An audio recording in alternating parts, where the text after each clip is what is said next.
అందరికంటే గొప్పనని చెప్పుకుంటున్నాడు. నీకేం చెప్తాడు చూద్దామని అక్కడ తీసుకుని వెళితే అక్కడ ఒంటరిగా నిలబడింది. బంధువులు అన్నవాడు ఎవరో లేరు, కన్న తల్లిదండ్రులు కానీ ఆమె తోబుట్టువులు కానీ ఎవరో లేరు. ఎవరో లేని టైంలో దిగ్గు లేకోకుండా చూస్తూ ఉన్నటువంటి టైంలో ప్రభు దగ్గరకు వచ్చింది ఆవిడ. ప్రభు అన్నారు, అమ్మా నేను నీకు కొన్నా. ఏమన్నారు? దేవుడు అన్నాడు మోషేతో, నేను ఉన్నవాడను అనువాడను. Praise the lord. Hallelujah, hallelujah. నేనున్నానన్నాడు. నేనున్నానని చెప్పి ఆయన తోడుగా ఉండి ప్రాణాపాయం తప్పించి తన కుమార్తెగా చేసుకుని ఆయన మార్గంలో నడిపించి పరలోకం వైపు నడిచేటట్టు చేసి పరలోక రాజ్యానికి వారసురాలుగా చేసినటువంటి వాడు, ఒంటరిని వేల మందితో కలిపేటటువంటి వాడు మన ప్రభు అయిన యేసుక్రీస్తు. చప్పట్లు కూడా దేవుని నామమున. యాకోబు గురించి మనం విన్నాం, నిన్ను గొప్ప జనంగా చేస్తానన్నాడు.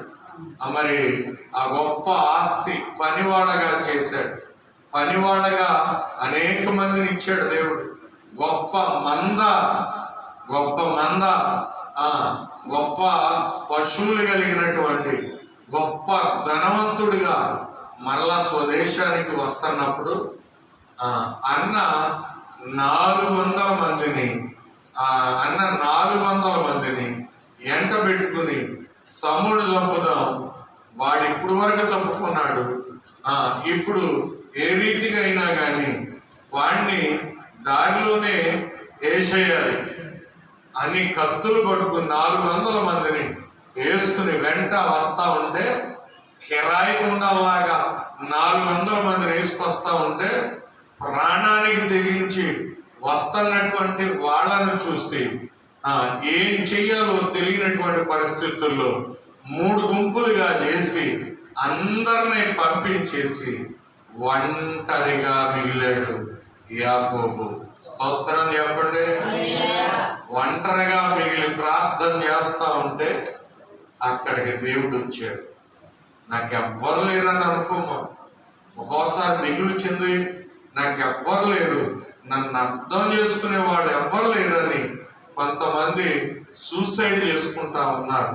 నిన్ను సృజించినటువంటి వాడు, తల్లి గర్భంలో నిన్ను రూపొందించినటువంటి వాడు, ఈ లోకానికి పంపినటువంటి వాడు, నీకు తెలివిచ్చినటువంటి వాడు, నీకు బలం ఇచ్చినటువంటి వాడు, నీ మీద ఒక ఆశ పెట్టుకున్నటువంటి వాడు, నీ వైపు చూసి ఆయన చిత్తం నీ యందు జరగాలని, నీ యొక్క జీవితం ఆశీర్వాదకరంగా ఉండాలని నీ వైపు చూస్తున్న దేవుడు ఒక ఆయన ఆకాశమందు ఉన్నాడు.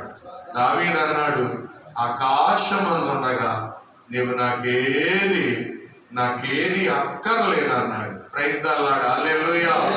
దేవా నన్ను దీవించంటే ఆ రోజు దర్శనం ఇచ్చినటువంటి దేవుడు, ఆ రాను వెళ్ళేటప్పుడు దర్శనం ఇచ్చినటువంటి దేవుడు, ఆ తిరిగి వచ్చేటప్పుడు దగ్గరకు వచ్చి ఆ ప్రార్థన విని, సరేలే నేను నిన్ను ఆశీర్వాదించడం కష్టం,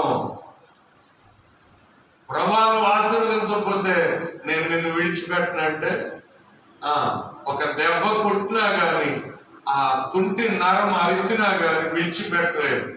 ఇంతకీ నీ పేరేంటి అని అడిగితే యాకోబు అంటే బ్రతుకు మోసకారి అయినటువంటి బ్రతుకుని ఆశీర్వాదకరమైనటువంటి బ్రతుకుగా మార్చి దేవుడు అక్కడ అతనితో ఆశీర్వదించి, నువ్వు దేవుడితోను మనుషులతోనూ పోరాడి గెలిచినటువంటి వాడు, మగసిరిగా వాడమని ఆశీర్వదిస్తే బలమైన జనంగా యాకోబు మారాడు. నువ్వు ఒంటరిగా ఉన్నావేమో, నిన్ను విడిచిపెట్టే దేవుడు కాదు ఆయన, నీకు తోడుగా ఉండేటటువంటి దేవుడు. నువ్వు అరణ్యంలో ఉన్నా, నువ్వు ఆకాశానికి ఎక్కినా, సముద్ర దిగంతాలుగా దిగిపోయినా, ఎక్కడైనా ఉండి నిన్ను ఆదుకోగలిగినటువంటి దేవుడు నీకున్నాడు. యాకోబు వలె ఆయన తట్టు చూస్తే నీకు తోడుగా ఉండి నిన్ను హెచ్చించగలిగినటువంటి గొప్ప దేవుడు. చప్పట్లు కూడా దేవుడు నామమున హల్లెలూయా, హల్లెలూయా. పద్మాసు దేవుడు ఒంటరిగా ఉన్నటువంటి మరి యోహాను ఒంటరిగా ఉన్నటువంటి యోహానుతో దేవుని దర్శనాన్ని చూసి మర్మాలు మరి పరలోక మర్మాలు తెలియజేసినటువంటి దేవుడు నిన్ను విడిచిపెట్టేటటువంటి దేవుడు కాదు. నిన్ను బలమైన జనంగా చేయగలిగినటువంటి గొప్ప దేవుడు. చప్పట్లు కూడా దేవుడు నామమున.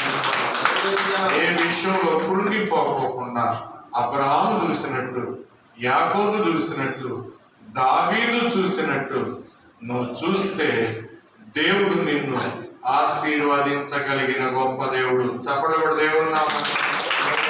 హల్లెలూయా, హల్లెలూయా. అందరూ నడిచిపోయినా గాని దావీదు మాత్రం నడవలేదు. ఆ గొలియాతును చంపటానికి వెళ్ళాడు. అక్కడ ఎవ్వరూ లేరు. ఎదర భయంకరంగా శత్రువు అయిన 6 మూల జానుడున్న గొలియాతు ఉన్నాడు. నాతో నా దేవుడు ఉన్నాడని ధైర్యం కలిగి గొలియాతుతో పోట్లాడి విజయం సాధించాడు.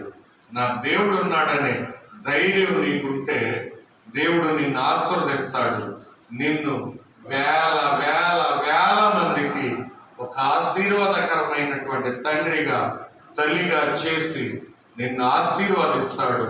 ఆయన తట్టు చూసి ఆయన ఇచ్చేటటువంటి ఆశీర్వాదాలు పొందాలని ప్రభు పేరిట మనవి చేస్తూ ఈ మాటలు ముగిస్తున్నా.